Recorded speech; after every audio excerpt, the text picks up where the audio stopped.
Ecclesiastes chapter 4. Again I looked and saw all the oppression that was taking place under the sun. I saw the tears of the oppressed, and they have no comforter. Power was on the side of their oppressors, and they have no comforter. And I declared that the dead, who had already died, are happier than the living who are still alive. But better than both is the one who has never been born, who has not seen the evil that is done under the sun.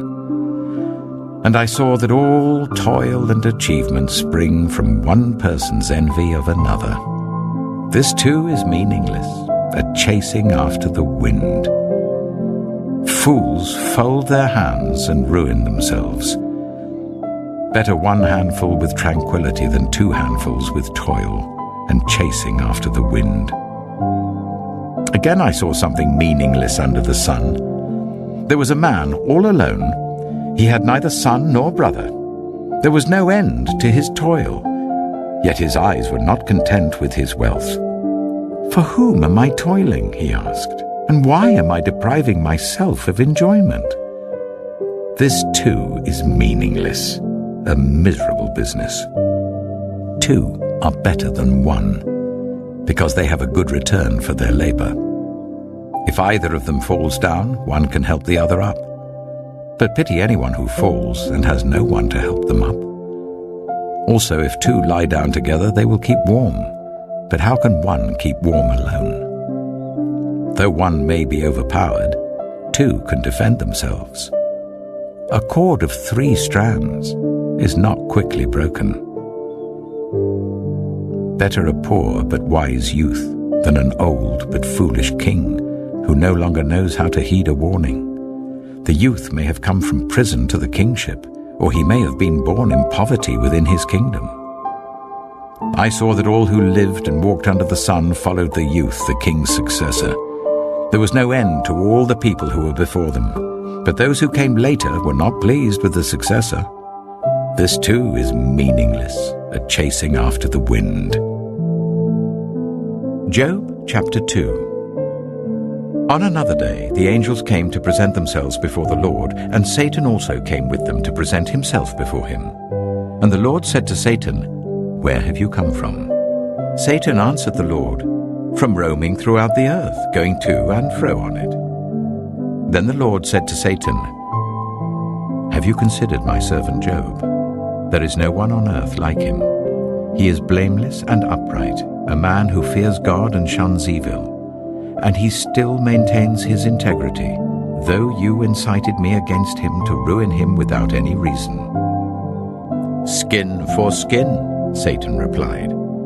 "A man will give all he has for his own life. But now stretch out your hand and strike his flesh and bones, and he will surely curse you to your face." The Lord said to Satan, "Very well then, he is in your hands. But you must spare his life." So Satan went out from the presence of the Lord and afflicted Job with painful sores from the soles of his feet to the crown of his head. Then Job took a piece of broken pottery and scraped himself with it as he sat among the ashes. His wife said to him, "Are you still maintaining your integrity? Curse God and die." He replied, "You are talking like a foolish woman. Shall we accept good from God and not trouble?" In all this, Job did not sin in what he said.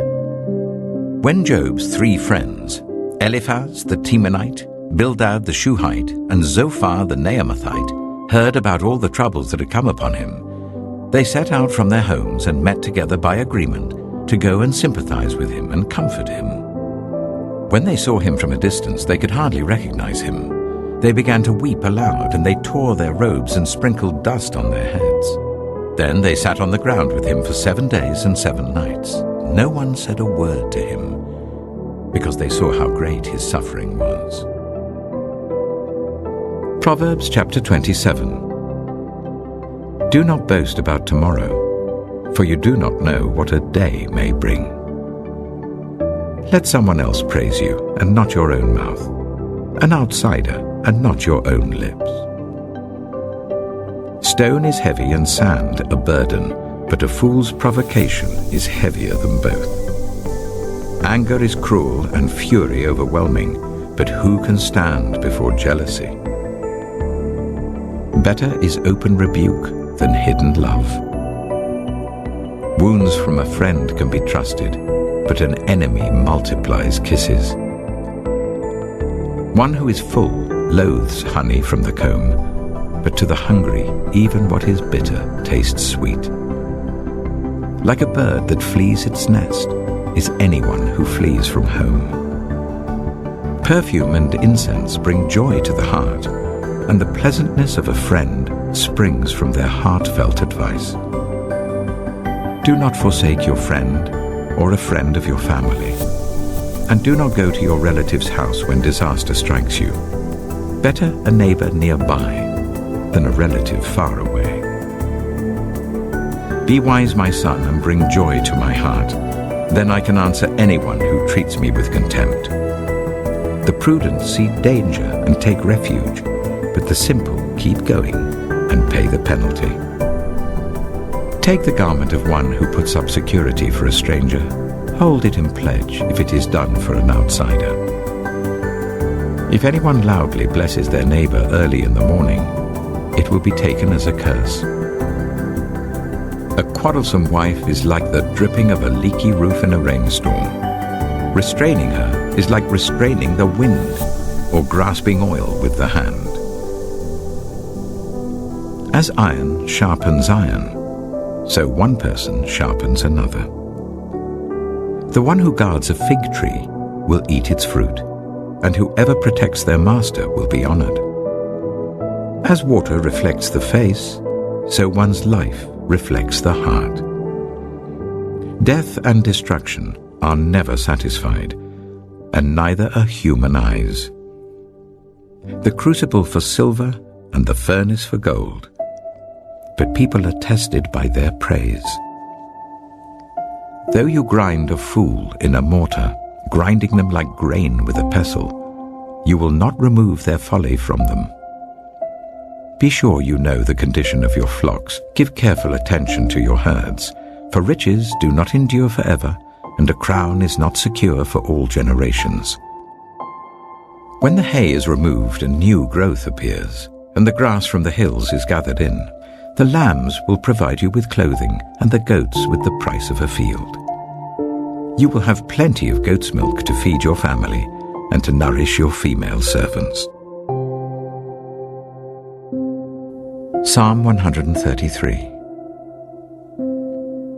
How good and pleasant it is when God's people live together in unity. It is like precious oil poured on the head, running down on the beard, running down on Aaron's beard, down on the collar of his robe. It is as if the dew of Hermon were falling on Mount Zion, for there the Lord bestows his blessing, even life forevermore. John chapter 15. I am the true vine, and my Father is the gardener. He cuts off every branch in me that bears no fruit, while every branch that does bear fruit he prunes, so that it will be even more fruitful. You are already clean because of the word I've spoken to you. Remain in me, as I also remain in you. No branch can bear fruit by itself. It must remain in the vine. Neither can you bear fruit unless you remain in me. I am the vine. You are the branches. If you remain in me and I in you, you will bear much fruit. Apart from me, you can do nothing. If you do not remain in me, you are like a branch that is thrown away and withers. Such branches are picked up, thrown into the fire, and burned. If you remain in me, and my words remain in you, ask whatever you wish, and it will be done for you. This is to my Father's glory that you bear much fruit, showing yourselves to be my disciples. As the Father has loved me, so have I loved you. Now remain in my love. If you keep my commands, you will remain in my love, just as I have kept my Father's commands and remain in his love. I have told you this so that my joy may be in you and that your joy may be complete.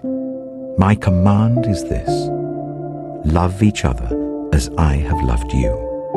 Greater love has no one than this, to lay down one's life for one's friends. You are my friends if you do what I command. I no longer call you servants, because a servant does not know his master's business. Instead, I have called you friends, for everything that I learned from my Father I have made known to you. You did not choose me, but I chose you and appointed you, so that you might go and bear fruit, fruit that will last, and so that whatever you ask in my name, the Father will give you. This is my command: love each other. If the world hates you, keep in mind that it hated me first.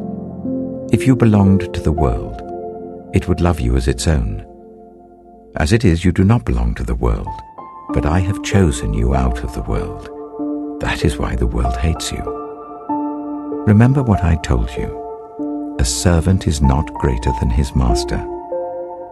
If they persecuted me, they will persecute you also. If they obeyed my teaching, they will obey yours also. They will treat you this way because of my name, for they do not know the one who sent me. If I had not come and spoken to them, they would not be guilty of sin, but now they have no excuse for their sin. Whoever hates me hates my Father as well. If I had not done among them the works no one else did, they would not be guilty of sin. As it is, they have seen, and yet they have hated both me and my Father. But this is to fulfill what is written in their law: they hated me without reason. When the Advocate comes, whom I will send to you from the Father, the Spirit of truth who goes out from the Father, he will testify about me. And you also must testify, for you have been with me from the beginning. Mark chapter 3. Another time Jesus went into the synagogue, and a man with a shriveled hand was there. Some of them were looking for a reason to accuse Jesus, so they watched him closely to see if he would heal him on the Sabbath. Jesus said to the man with the shriveled hand, "Stand up in front of everyone." Then Jesus asked them, "Which is lawful on the Sabbath, to do good or to do evil, to save life or to kill?" But they remained silent. He looked around at them in anger, and deeply distressed at their stubborn hearts, said to the man, "Stretch out your hand." He stretched it out, and his hand was completely restored. Then the Pharisees went out and began to plot with the Herodians how they might kill Jesus. Jesus withdrew with his disciples to the lake, and a large crowd from Galilee followed. When they heard all he was doing, many people came to him from Judea, Jerusalem, Idumea, and the regions across the Jordan and around Tyre and Sidon. Because of the crowd, he told his disciples to have a small boat ready for him, to keep the people from crowding him. For he had healed many, so that those with diseases were pushing forward to touch him. Whenever the impure spirits saw him, they fell down before him and cried out, "You are the Son of God!" But he gave them strict orders not to tell others about him. Jesus went up on a mountainside and called to him those he wanted, and they came to him. He appointed 12, that they might be with him, and that he might send them out to preach and to have authority to drive out demons. These are the 12 he appointed: Simon, to whom he gave the name Peter, James, son of Zebedee, and his brother John. To them he gave the name Boanerges, which means sons of thunder. Andrew, Philip, Bartholomew, Matthew, Thomas, James, son of Alphaeus, Thaddeus, Simon the Zealot, and Judas Iscariot, who betrayed him. Then Jesus entered a house, and again a crowd gathered, so that he and his disciples were not even able to eat. When his family heard about this, they went to take charge of him, for they said, "He's out of his mind." And the teachers of the law who came down from Jerusalem said, "He is possessed by Beelzebul. By the prince of demons, he's driving out demons." So Jesus called them over to him and began to speak to them in parables. "How can Satan drive out Satan? If a kingdom is divided against itself, that kingdom cannot stand. If a house is divided against itself, that house cannot stand. And if Satan opposes himself and is divided, he cannot stand. His end has come. In fact, no one can enter a strong man's house without first tying him up. Then he can plunder the strong man's house. Truly I tell you, people can be forgiven all their sins and every slander they utter, but whoever blasphemes against the Holy Spirit will never be forgiven. They are guilty of an eternal sin." He said this because they were saying, "He has an impure spirit." Then Jesus' mother and brothers arrived. Standing outside, they sent someone in to call him. A crowd was sitting round him, and they told him, "Your mother and brothers are outside looking for you." "Who are my mother and my brothers?" he asked. Then he looked at those seated in a circle around him and said, "Here are my mother and my brothers. Whoever does God's will is my brother and sister and mother."